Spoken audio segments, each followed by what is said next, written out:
guys, Matt Breyer, Sean Juggler from TRITAC, and today we're very excited to announce a new series we're going to be working on based upon some interaction we received from you guys. Going over 3 by 3 ways to use fighting techniques or learn fighting techniques for self-defense.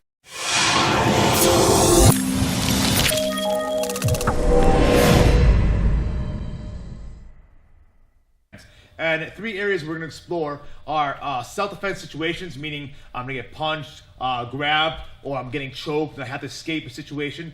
We're also going to explore standing techniques, so that includes striking techniques, throws, takedowns, and joint locks using the Aikido, some Aikido concepts, or Japanese Jiu-Jitsu concepts, excuse me. And finally, we're going to explore the ground. We're now going to look at escaping horrible positions like the mount, side control, back control, sweeps and reversals from the guard position, as well as submission offense and submission defense. So, guys, a lot is going to go into this series, as you could probably see already. It's got a huge undertaking what we're doing. We're kind of keeping in that concept of 3 with the TRITAC and just, the power of 3, how it's everywhere. So, please stay tuned for all the stuff we'll be doing on our top 3 by 3 by 3 fighting techniques for self-defense. And make sure you subscribe and check out the playlist we're putting together for you guys. We'll be starting off with self-defense techniques. We'll see you in a second. All right, guys, the first thing we're going to look at is self-defense techniques. And we'll start off, we're actually kind of in a dual format, which means I am addressing someone, he has a problem with me, there's something wrong with him, and I need to defend myself. It's not, there's something wrong with you. There's a lot wrong with you. And that's off-camera exploration there. Okay, so we first talk about how to address a self-defense situation, okay? First off, the worst thing I want to do is this. Hands down, right in front of him, I'm just going to get knocked out in the face. Obviously, that's not what I want to have happen. So, first, we always talk about distance control. All right, I don't want to be in his face. If I've got plenty of room to step away and get away from a situation, obviously, I'm not going to engage if I don't have to. All right, my ego's not a factor that I'm worried about. If some guy's just yelling at me, telling me I'm an idiot, I'm like, fine, I'm an idiot. Thanks, have a great day. But if I'm forced to engage, whether I'm defending my family or I've got nothing else to do besides deal with this guy, there's certain ways we need to approach it. So, first, we're going to talk about what we call a TRITAC, our conversation stance. And our conversation stance is basically my hands are ready to go, but I'm not in a threatening posture. I'm already in a similar stance I would be as a fighting stance, but my hands are up and just, I'm having a conversation. I'm just talking. Very similar to what police officers would do when they're just talking to someone that they may have to deal with either through arrest or etc. So, for this position, I am now going to be thinking about keeping my space and monitoring my space based upon his reaction. If Sean starts coming in at me, well, I'm like, hey, buddy. I am putting up what we call our fence position. Our fence position and our fighting stance basically is like I'm going for my conversation and just stepping back and putting my hands up in front of my face, saying, hey, step away. I want nothing to do with you. You are now getting into my space. I'm not comfortable with you being there. Step back. It's very simple. I'm not doing anything. I'm not hurting him. I'm just saying, get the fuck off of me.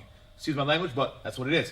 Now, if he chooses to respond after that, well, then we're going to go into our defensive stuff. So it's very important, though, as I put my fence up, I'm not letting him, just come in and collapse my structure down, all right? If he keeps coming in, I'm still stepping away to a point where now I have to either choose to preemptively respond, meaning he's now giving me so much energy and so much forward pressure that I've got nowhere else to go. Again, maybe I'm defending my kid or my family or someone I'm trying to protect, and now I have to respond to this person, okay?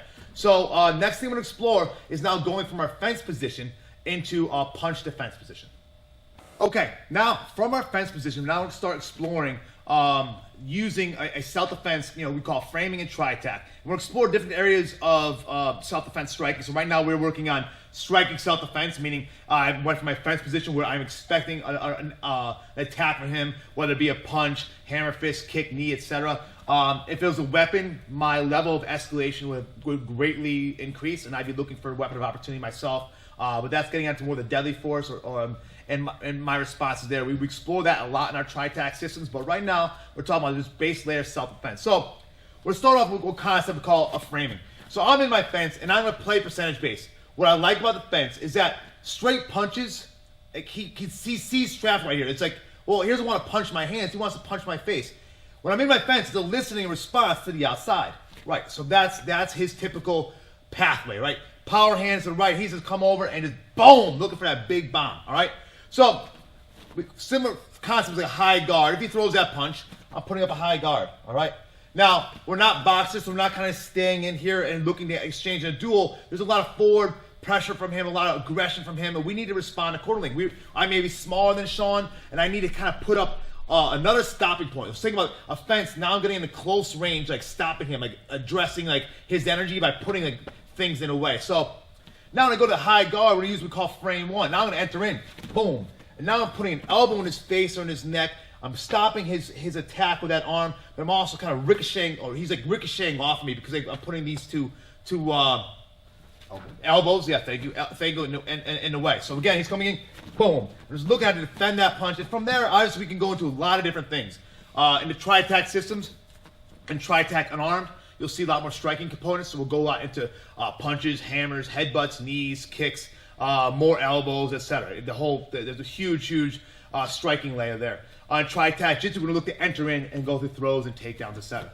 The fence to the frame is a very essential skill set to have because it really saves your ass when you're getting that big bomb and you're now looking to respond. And it's just, it creates a lot of opportunities. If you are interested in exploring more about framing and frame concepts that we include in TRITAC, please check out some of our videos on the TRITAC Unarmed playlist, as well as you can just even search on Frame 1 in our TRITAC Unarmed, in our TRITAC video library. You'll see a lot of free videos. Just goes break down framing. All right, next piece of the puzzle we're going to look at is head movement. So when I don't have a chance to get to my frame, whether my fence is not completely up, how now to use head movement similar to a boxer or MMA fighter to now deal with an incoming strike. Okay, next piece of the puzzle we're going to look at is head movement. Now, head movement, I cannot stress how important this is. If I'm talking to you and Sean's going to punch me in the face, my hands are down, well, I don't have time to get to a frame. I don't have time to block that. I now have to use head movement. So at TRITAC, we explore slipping, just similar to as a boxer or a competitive fighter, like kickbox, MMA, etc. Uses to defend and move punches. So we don't have the time to explore all the areas and nuances of slipping. So we're kind of just give you guys some base layer slipping concepts right now. First off, the head has to get offline. So he's throwing jab right there. I don't want my head to be in line, right? I am just kind of moving it to the side. Base layer concept slipping. If I go backwards, I don't want to leave my feet there, okay? But if I go backwards, I need to kind of slide back. So now we're starting combining our footwork. So when we look at slipping, we're looking at different angles we can create. Even if I'm going backwards, I don't want to keep going backwards because eventually he'll catch up to me. But I'm looking for different angles to get my head off that line, all right? I don't want to be where that punch is, but also setting myself up for response. So let's go right now. If he's in the fence, he's throwing that jab, I'm just looking to get my body offline. Now, being a jiu-jitsu guy, I'm thinking about going in. I want to get a hold of him. I want to take his back. I want to shoot. Well, not necessarily shoot, but I want to get whatever jiu-jitsu technique I want. All I'm looking for is getting in, and things will show up from there. Okay. If I want to stay in strike, I might slide to the side. Now start looking to counter strike from there. Okay. So slipping becomes very important in learning how to develop your back slips, like whoa, getting backwards, or coming to the side, whoa. Okay, or then he's even throw a jab, cross, and hook. So jab, cross, and he throws a hook. Now I need to learn how to do a U-slip. It's like actually like weaving. So very similar to boxers.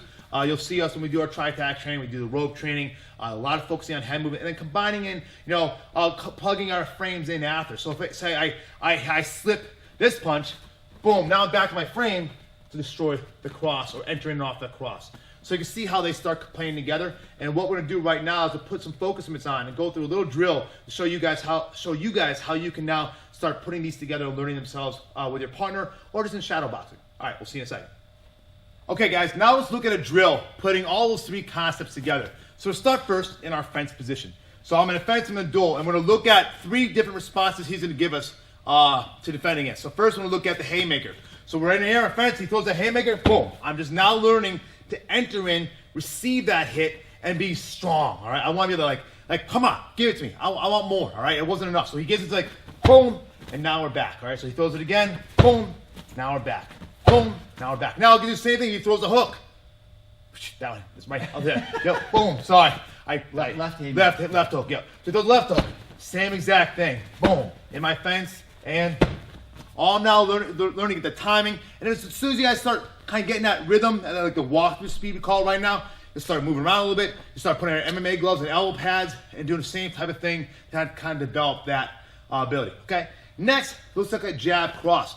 So first, I'll start off with just slipping the jab and then entering in off that frame. So we're in that fence position. He throws that punch. He throws that punch. I slip it, and now I'm gonna fire back with my frame one. So, whoop, boom. Again, whoop, boom. Whoop, boom, okay? Or we could slip both punches. So he goes 1, 2. Now we're working on slipping it. 1, 2. Boom, boom. Boom, or back to my frame. So great way to now train those 2 punches. How can you start defending and moving against 2 incoming punches? All right, so you learn to slip the first one because maybe your hands are down, you're behind timing, and now you're using your framing to get back in. Or he's just got a lightning fast hands, and you're learning to slip both those punches. Last one we'll look at is now jab, cross, and a hook. And we'll start off, we'll go jab, so we'll do slip, slip, weave. So we're gonna go 1, 2, weave, and now right back, I'm in the striking range, elbow range, whatever I wanna do. So again, 1, 2, 3, boom, like smashing with a frame, or 1, 2, 3, now I'm back in the striking, or whatever I wanna do, okay?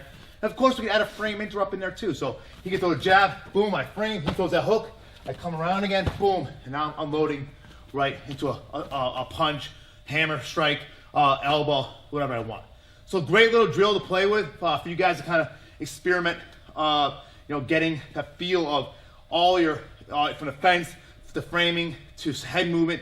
You can do it in a heavy bag too, just gotta kind of move around a little, get that feel for it there. If you have a double end bag, that's a great way to train too, especially the slipping and the framing and learning how to kind of time everything and enter in.